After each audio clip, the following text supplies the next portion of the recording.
Great to be here on this beautiful day. I want to thank everybody and welcome for being here and supporting Earth Day and honoring the gift of creation. At one point last summer, I was biking with my 10-year-old grandson. We were walking our bikes back to the house, and he's a happy-go-lucky fella, but he turned to me. I could see a shadow on his face. He was thinking about something.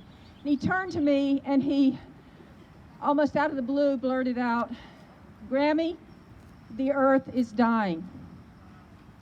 Those words shook me, and I've had a hard time trying to forget them. I can't, because I don't want his suffering, I don't want his generation suffering if we continue on the path that we're on. I don't want that, and I know you don't either. My heart aches for our children and grandchildren and what they could face if we don't make a change. But I want to bring it home. What if Beaver County is the place that tips the planet over the edge? Consider these points that our speakers have made. 1,000 new frack wells will be needed every 3 to 5 years to feed that cracker. And the cracker could anchor a hub of up to 4 more massive crackers in our region, each one requiring its own web of frack wells, compressor stations, processing plants, diesel trucking, injection wells, and pipelines. Secondly, emissions from fracking and cracking and the radioactivity in frack waste will contaminate our water and increase our risk for asthma, cardiovascular disease, cancer, endocrine disruption, and adverse birth outcomes, with that risk intensifying the closer we are to fracking. Healthcare costs will skyrocket. Thirdly, the industry has made plastics its parachute for escaping the fossil fuels crash. It wants to double the demand for plastic in 18 to 25 years. So it will continue feeding us the lie that single-use plastic is recyclable when you've heard Diane say less than 9% of it is. It will never tell us that 15% of what we put in recycle bins is toxically incinerated, or that microplastics are permanently in our bodies with ramifications for future generations. It will continue adding to the bags and bottles lining our streets and shores, the growing mountains of plastic trash in our own landfills or those overseas, or the 4 decades-long decline in human fertility that is in tandem with the rise of plastics and chemicals in our environment. As for climate change, Shell and Exxon knew about their connection to it in the early 1990s.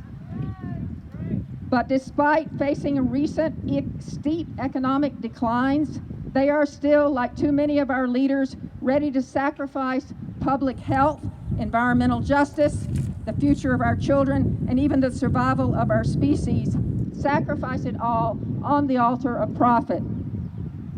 Since our government won't protect us, what can we do? Let me suggest 4 possibilities.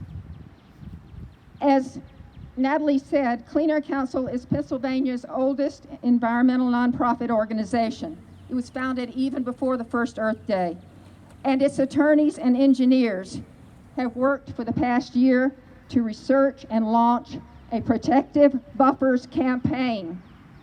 That campaign would require statewide minimum setbacks from all the components of fracking and crackers. These setbacks, which would be anywhere from 2,000 feet, as is the law in Colorado, to more than 3,200 feet. These setbacks, including greater ones for ethane crackers, would ensure at least some of the distance needed between fracking infrastructure and our homes and schools. I urge you to find out more about the Council's Protective Buffers campaign. You can do that by picking up this 4-page flyer. Excuse me.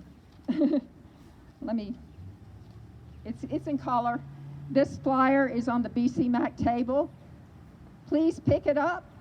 Talk to your friends, talk to your family about it, spread the word, and most importantly, contact your legislators. Let them know you support it and other people do too.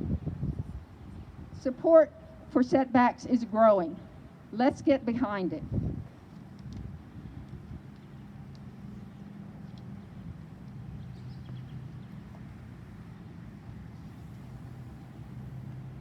Now, we wouldn't need a statewide minimum setback if our municipalities enacted protective oil and gas ordinances for their residents.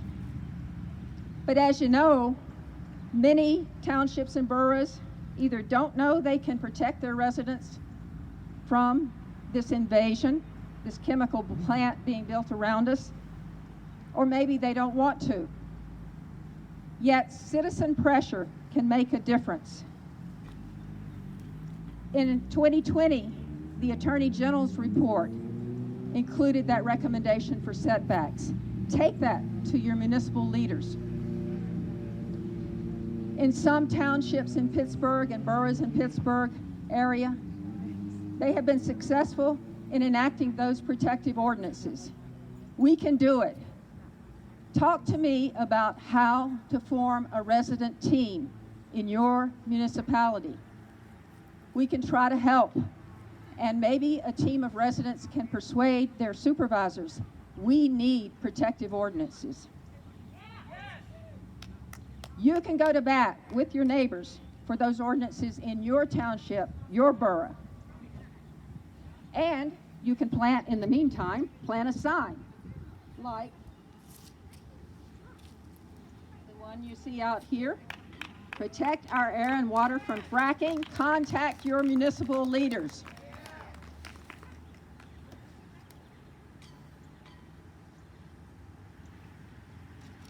Thirdly, what can you do? Support the Protective Buffers campaign.